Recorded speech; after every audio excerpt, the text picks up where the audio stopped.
ನಮಸ್ಕಾರ ವೀಕ್ಷಕರೇ, ನಮ್ಮ ಮಲ್ಟಿಮೀಡಿಯಾ ಚಾನಲ್ಗೆ ಸ್ವಾಗತ ಸುಸ್ವಾಗತ.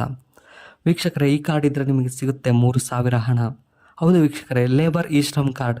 ಈ ಕಾರ್ಡ್ ಕಾರ್ಮಿಕರಿಗೆ ಸಿಗಲಿದೆ ಪ್ರತಿ ತಿಂಗಳು 3,000 ಹಣ. ಶೀಘ್ರವಾಗಿ ಅರ್ಜಿ ಸಲ್ಲಿಸಲು ಸಿದ್ಧವಾಗಿ. ಇಲ್ಲಿದೆ ಸಂಪೂರ್ಣ ಮಾಹಿತಿ. ಅದಕ್ಕೂ ಮುನ್ನ ಈ ವಿಡಿಯೋನ ಪೂರ್ತಿಯಾಗಿ ನೋಡ್ತಾ ಹೋಗಿ, ಇದರ ಬಗ್ಗೆ ಅಪ್ಡೇಟ್ಸ್ ಕೊಡ್ತಾ ಹೋಗ್ತೀನಿ. ಹಾಗೆ ಪಟ್ ಅಂತ ನಮ್ಮ ಚಾನಲ್ಗೆ ಸಬ್ಸ್ಕ್ರೈಬ್ ಮಾಡಿ ಮರಿಬೇಡಿ. ವೀಕ್ಷಕರೇ, ಇ ಶ್ರಮ್ ಕಾರ್ಡ್ ಅಂದ್ರೇನು? ಈ ಶ್ರಮ ಕಾರ್ಡಿನ ಉದ್ದೇಶವೇನು? ಈ ಶ್ರಮ ಕಾರ್ಡಿಗೆ ಅರ್ಜಿ ಸಲ್ಲಿಸಲು ಅಗತ್ಯವಿರುವ ದಾಖಲೆಗಳು ಯಾವುವು? ಬನ್ನಿ ನೋಡೋಣ. ಅಸಂಘಟಿತ ವಲಯದಲ್ಲಿ ಇರುವಂತಹ ಕಾರ್ಮಿಕರಿಗೆ ಭಾರತ ಸರ್ಕಾರವು ಸಾಮಾಜಿಕ ಭದ್ರತೆಯನ್ನು ಕೊಡುವ ಸಲುವಾಗಿ ಈ ಶ್ರಮ ಕಾರ್ಡನ್ನು ಜಾರಿಗೆ ತರಲಾಗಿದೆ ಎಂದು ಹೇಳಲಾಯಿತು. ಅಸಂಘಟಿತ ವಲಯದಲ್ಲಿ ಕೆಲಸ ಮಾಡುತ್ತಿರುವ ಕಾರ್ಮಿಕರಿಗೆ ಭಾರತ ಸರ್ಕಾರ ಈ ಶ್ರಮ ಪೋರ್ಟಲ್ ಮೂಲಕ ವಿವಿಧ ರೀತಿಯ ಸರ್ಕಾರಿ ಯೋಜನೆಗಳ ಪ್ರಯೋಜನಗಳನ್ನು ಕಾರ್ಮಿಕರಿಗೆ ನೀಡಲು ಭಾರತ ಸರ್ಕಾರ ಈ ಪೋರ್ಟಲ್ ವ್ಯವಸ್ಥೆಯನ್ನು ಆರಂಭ ಮಾಡಿದೆ ಎಂದು ಹೇಳಲಾಗಿದೆ. ಸಂಘಟಿತ ವಲಯದಲ್ಲಿ ದುಡಿಯುತ್ತಿರುವ ಅಥವಾ ಕೆಲಸ ಮಾಡುತ್ತಿರುವ ಕಾರ್ಮಿಕರಿಗೆ 3,000 ಹಣವನ್ನು ನೀಡುವುದಾಗಿ ಈಗಾಗಲೇ ಭಾರತ ಸರ್ಕಾರ ಪೋರ್ಟಲ್ ವ್ಯವಸ್ಥೆಯಲ್ಲಿ ಅಧಿಕ ಸೂಚನೆ ಪ್ರಕಾರ ತಿಳಿದಿದೆ. ಅಸಂಘಟಿತ ವಲಯದ ಕಾರ್ಮಿಕರು ಅಂದರೆ ಯಾರ್ಯಾರು? ಬನ್ನಿ ನೋಡೋಣ.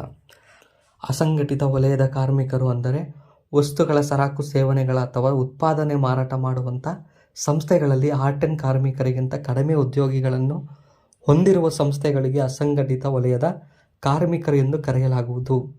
ಈ ಯೋಜನೆಗೆ ಯಾರೆಲ್ಲ ಅರ್ಜಿ ಸಲ್ಲಿಸಬಹುದು ಎಂದು ಈ ಕೆಳಗಡೆ ನೋಡೋಣ ಬನ್ನಿ.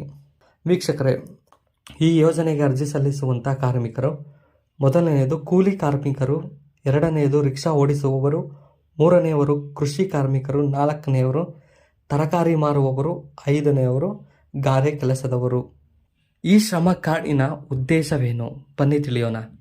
ಈ ಶ್ರಮ ಯೋಜನೆಯ ಮೂಲಕ ಪ್ರತಿ ತಿಂಗಳು 3,000 ರೂಪಾಯಿಗಳ ಮಾಸಿಕ ಪಿಂಚಣಿ ಕಾರ್ಮಿಕರಿಗೆ ನೀಡುವ ಉದ್ದೇಶವನ್ನು ಈ ಯೋಜನೆಯು ಹೊಂದಿದೆ. ಈ ಯೋಜನೆಗೆ ಅರ್ಜಿ ಸಲ್ಲಿಸಿದಂತಹ ವ್ಯಕ್ತಿಯು ಒಂದು ವೇಳೆ ಯಾವುದಾದರೂ ಕಾರಣಗಳಿಂದಾಗಿ ಮರಣ ಹೊಂದಿದರೆ ಆತನ ಕುಟುಂಬಕ್ಕೆ 2 ಲಕ್ಷ ರೂಪಾಯಿಗಳ ಹಣವನ್ನು ಆತನ ಪತ್ನಿಗೆ ನೀಡಲಾಗುವುದು. ಒಂದು ವೇಳೆ ಅಪಘಾತದಲ್ಲಿ ಅವನೇನಾದರೂ ಅಂಗವಿಕಲ ಆದರೆ ಆ ವ್ಯಕ್ತಿಗೆ 1 ಲಕ್ಷ ರೂಪಾಯಿಗಳನ್ನು ಪರಿಹಾರವಾಗಿ ಸರ್ಕಾರದಿಂದ ಕೊಡಲಾಗುತ್ತದೆ. ವೀಕ್ಷಕರೇ, ಈ ಶ್ರಮ ಕಾರ್ಡಿಗೆ ಅರ್ಜಿ ಸಲ್ಲಿಸಲು ಅಗತ್ಯವಿರುವ ದಾಖಲೆಗಳು ಯಾವುವು? ವೀಕ್ಷಕರೇ, ಕೇಂದ್ರ ಸರ್ಕಾರವು ಜಾರಿಗೆ ತಂದಿರುವ ಈ ಶ್ರಮ ಕಾರ್ಡಿನ ಅಭ್ಯರ್ಥಿಗಳು